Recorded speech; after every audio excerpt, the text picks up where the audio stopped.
Jadi kalau sedang galau-galau, nyesek, serasa aduh tidak enak sekali, ini doanya nih. Mau ngobrol doa ini, mau ketemu atasan doa ini, mau menasehati anak juga doa. Tidak ada yang lebih pahit dari berharapnya hati kepada kita. Allahumma aftah lana hikmataka ya Allah.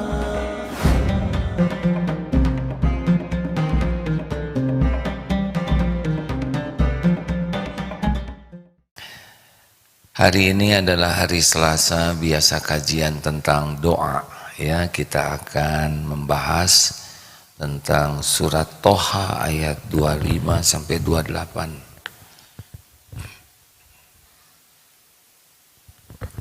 Ada.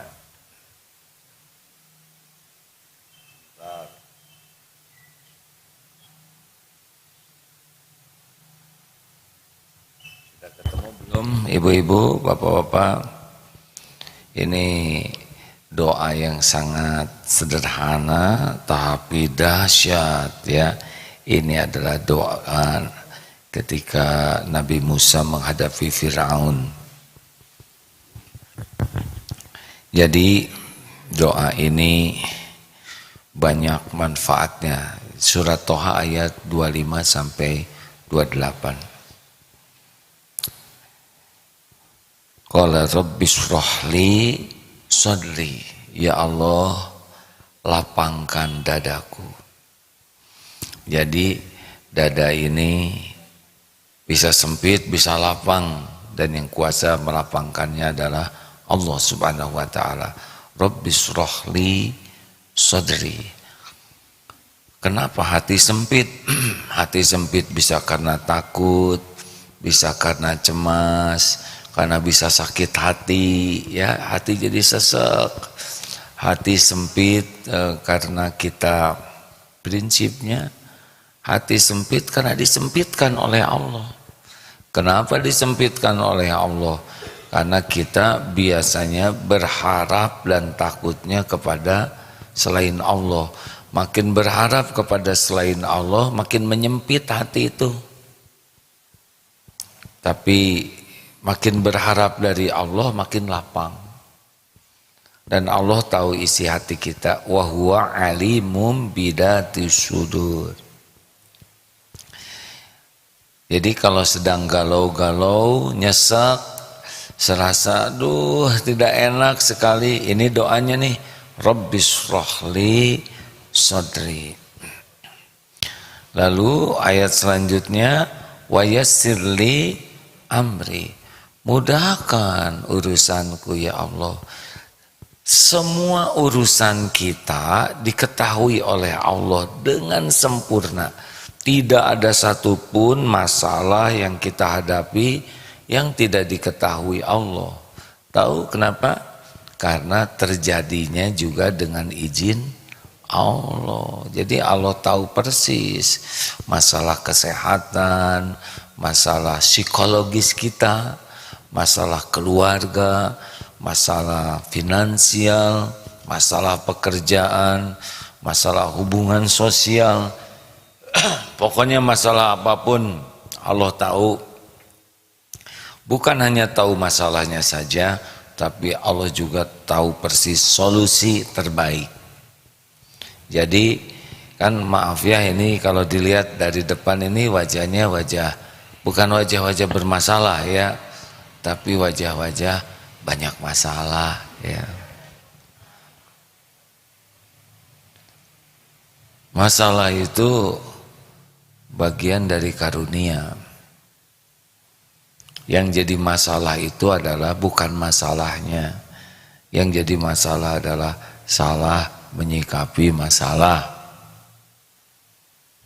Ya kan? Orang tidak lulus ujian kan bukan karena soal. Orang tidak lulus ujian karena salah jawabannya. Benarkah Pak? Makanya kalau kita menghadapi masalah, yang kita takuti itu bukan masalahnya. Yang kita takuti itu adalah kita tidak ditolong oleh Allah. Karena kalau Allah menolong kita, ya beres-beres saja. Jagat semesta yang rumit begini dahsyat, beres. Tubuh kita ratusan triliun sel, beres. Berapa banyak makhluk di dunia ini ciptaan Allah, perlu makanan, beres. Ikan paus segitu besarnya Pak, sekali gitu katanya 4 ton tuh, beres. Coba kalau ikan paus mulutnya kecil ya, nyam nyam nyam nyam nyam, waduh bisa pegel itu. Tapi dibuat mulutnya besar, makhluk-makhluk kecil makanannya ngumpul, sekali Allah yang ngatur, beres. Semua makhluk diurus oleh Allah, beres. Nah, apa persoalan kita yang gawat bagi Allah? Tidak ada. Gawat itu karena apa? Ada, baru juga dijelaskan hadirin. Apa Bu? Ya benar, kita menjadi gawat karena salah menyikapi masalahnya. Kalau kita bersikapnya benar, nanti Allah nolong, udah tidak ada lagi sulit itu. Walaupun kita akan terbunuh sekalipun misalnya, nanti Allah menyiapkan hati kita, tidak stres. Banyak orang yang hidup takut mati, tapi ada yang menjelang mati tidak takut itu. Karena Allah menyiapkan hatinya.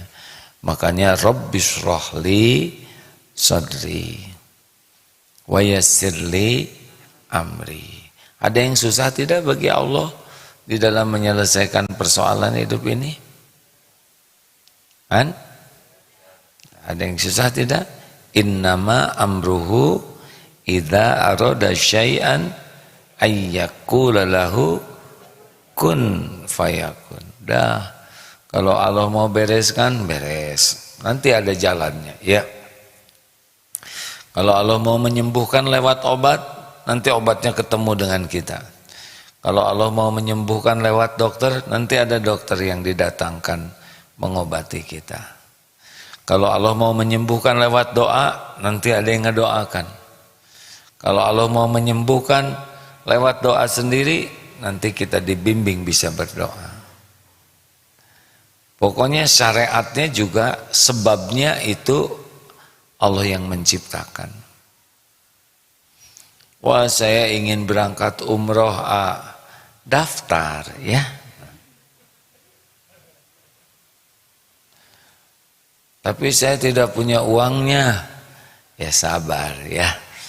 Minta ke Allah. Nanti kalau Allah mau ngasih, tidak harus dalam bentuk uang saja. Kalau Allah menakdirkan, misalkan Bapak doa minta ke tanah suci, Allah takdirkan akan berangkat ke tanah suci, nanti jalannya ada.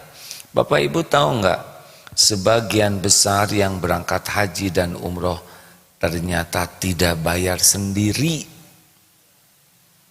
Sebagian besar loh Pak. Ada yang dibayarkan suaminya. Benar? Ada yang dibayarin istrinya tuh.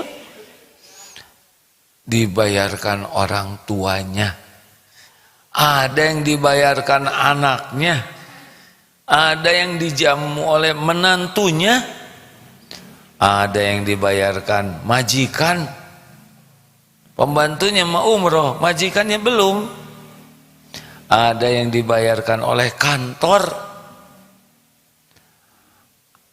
Tapi semuanya yang bayarkan siapa? Allah. Allah yang menggerakkan hambanya. Aduh, saya ini masalahnya kangen sama anak saya jauh. Ya Allah lah yang maha tahu hati kita. Minta ke Allah ya, supaya dimudahkan. Pokoknya minta. Habis ini kita bahas surat Al-Baqarah 186 ya. Itu kuncinya supaya doa ini benar-benar mustajab. Rabbishrahli sadri wa yassirli amri wahlul 'uqdatam min lisani. Minta cabut nih kelu lidah ini. Kenapa kita kelu? Ada yang secara fisik kelu ya, cadel misalkan. Ada juga yang kelu tuh karena grogi. Amin. Yang ketika doa bismillah, Allahumma barik lana ima rajaktana waqina azabannar. Itu doa mau makan ya. Tapi ada yang saking takutnya genderuwo katanya apa di sebuah hutan, dicerita aja. Ada pohon yang suka, ini cerita ya, yang suka nakut-nakutin. Tiba-tiba ada yang ditakut-takutin gugup. Mau doa a'udzu bikalimatillah jadi Allahumma barik lana fi ma razaq. Bus langsung itu si jinnya kabur. Kata jin, baru kali ini ada yang mau makan saya katanya. Ya senyumlah pagi-pagi sedekah. Nah hadirin sekalian, gugup, grogi di depan orang-orang, akan ada yang ijab kabul gagal terus ya. Terima saya menikahi bapak. Nah hadirin, ini mau ceramah, mau bicara, termasuk bapak mau ngobrol sama istri, istri mau bicara sama bapak, ini doanya. Kan tidak sedikit yang salah bicara, benar? Ini saya baru dengar cerita seorang teman yang salah aja ngomongnya teh. Istrinya dandan, lihat, katanya, bagaimana baju ini, bagus enggak?